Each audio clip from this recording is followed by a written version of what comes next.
Hello everybody, Paddy here from across the shuck. Just another wee box opening. It's a knife I got a couple of days ago. If you're following my new Instagram, which is still under Paddy's Potato Peelers, I got this brother knife and I showed a couple of pictures of it. They weren't very good, to be honest, but this is it's not an unboxing because I've been carrying the blooming thing for about 3 days now. I just haven't got around to making a video. I haven't been too well. Nothing serious, but I haven't been too well. So let's get into it. It comes in it's a nice wee brown box, and the thing I like about it is it's made of recycled material. So even the Chinese are now starting to, get into the way of the world. This is a model 1502G, and it's, I see at the bottom there, Ming Hong Tools and Hardware Company Limited, made in China. And it's a brother knife. I'd never had a brother knife before, so I really didn't know what to expect.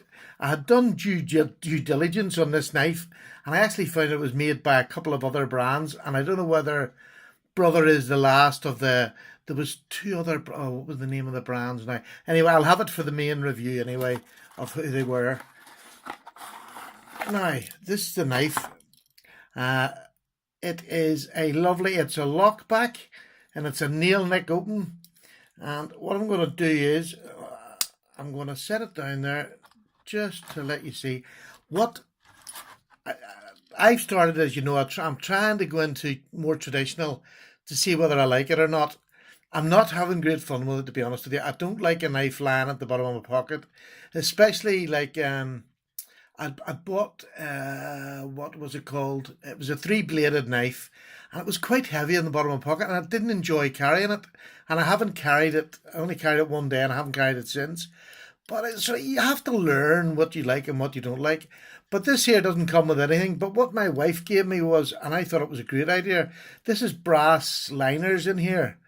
And what she gave me was a little brass D-ring off one of her older handbags. And it's brass as well. So I just put the wee clip on it and I hang it in my pocket. And to be honest with you, you don't feel it. There's no weight in it in the pocket at all. So that's why that is on the end of it. I'm just not too keen. I don't mind a little small knife, like a small Spyderco just at the bottom of my pocket where there's no weight at all. But a 3-bladed traditional knife, I just didn't really like. But there we go. I'm not going to rule them out yet. I'm still trying to find my way.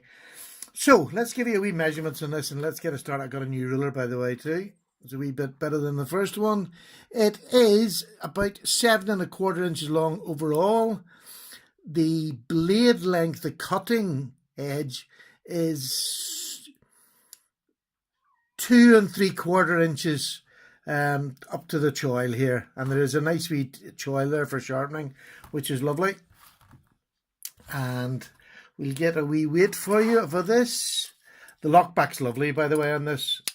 There's no half stop, obviously, because it's a lockback, but I felt as if I need to say that because I'm not sure. Maybe some of them do. I'm not that au fait. Now, let's see what this is. This is ounces, and my goodness, I haven't weighed this, honestly. That's 3.8 ounces. I had no idea that was as heavy. It definitely didn't feel like that in my pocket. Now let's get through to grams for those of you who like your grams. 109, just 110 grams nearly. My goodness, I really am shocked. I didn't think it was that heavy. Did not at all. It really doesn't carry that heavy. Oh, and it's a fingerprint magnet. It's a lovely blade on it now. Now we'll see what girth there is round her. Now let's just see. Millimeters, 2.5mm blade and 11.7mm across the back. That'll do for that. But 2.5mm, that's fine for a just a little pocket knife. Ow! Nearly cut myself on the camera. So before I go on and I'll show you. Sorry, I should have kept that open. Before I go on and tell you a bit more about the knife, I'm sorry. I don't suffer from ADHD or anything. I just can't stand them fingerprints. Now, there we go. There is a Swiss Army knife, just to give you a comparison. That's the Farmer, which is quite a large knife, and it's bigger than that.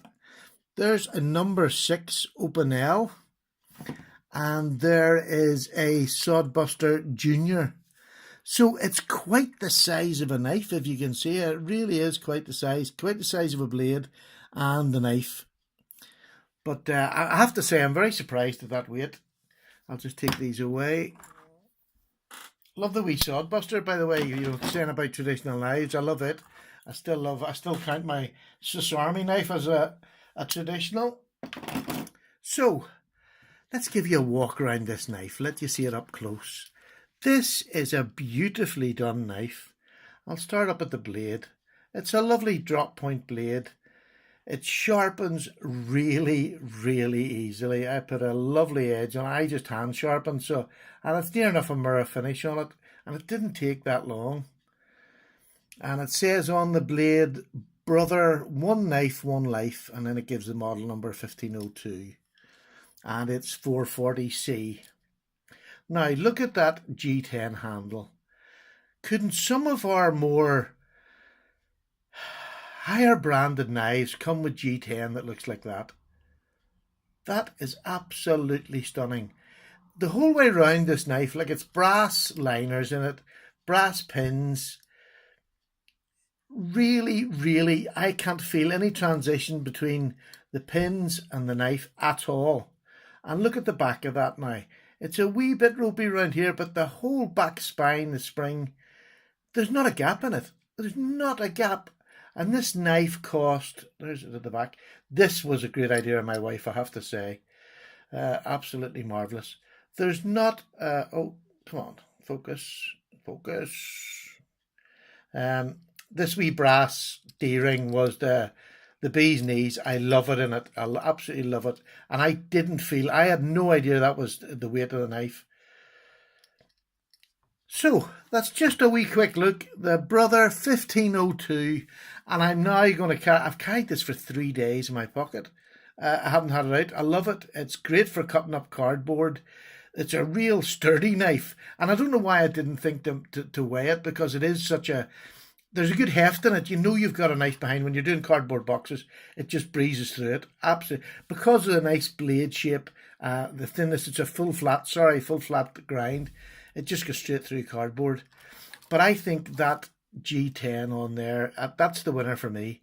It's highly polished. It's lovely. The brass liners just accentuate the look of it. If you look at the back, the brass liners all the way around. It's just the most stunning looking knife. The only thing that I've noticed so far is this bit here, the back of the tang here. This bit here is a bit sharp, and these two little bits at the top could have done with being round over a wee bit, but that's really nitpicky. This knife cost me £15. No, it didn't cost me £15. It actually cost me £12 delivered to my door from that country that nobody's allowed to talk about, China. But that's for another day. So that's it. I'm going to take it away now. I'm going to play with it for a few weeks like I always do, and then I'll come back and I'll let you know how it's performed and what my opinion of it will be. I think you're going to find it's going to be a very positive review. It seems a really nicely made knife. So if anybody else has ever had Brother before, or if they have any history of, I looked up, I always do due diligence before you buy something. Go and have a look at it. And there was 2 other makes, and the knife was exactly the same looking. Oh, I know what it was. One of them was navy, and it had this knife. It was a navy, I think it might even been 507 navy. What else was the other one? There was another knife company, well-known one, but sort of from a few years ago. And the knife was on all their websites. That was the only pictures I could get off it, to be honest. So I'm going to do some more research. Anybody can help with the research. I know Navy was one of the companies that had it, but absolutely, so far, it's a wee gem. As, what do you call your man? Forgotten his blooming name now. Never mind. Anyway, look, thanks for watching. Thanks for your patience. And I'll see you with a review for this wee chap in about 3 weeks, 4 weeks, depending when I finish. All right, take care. All the best, Patty.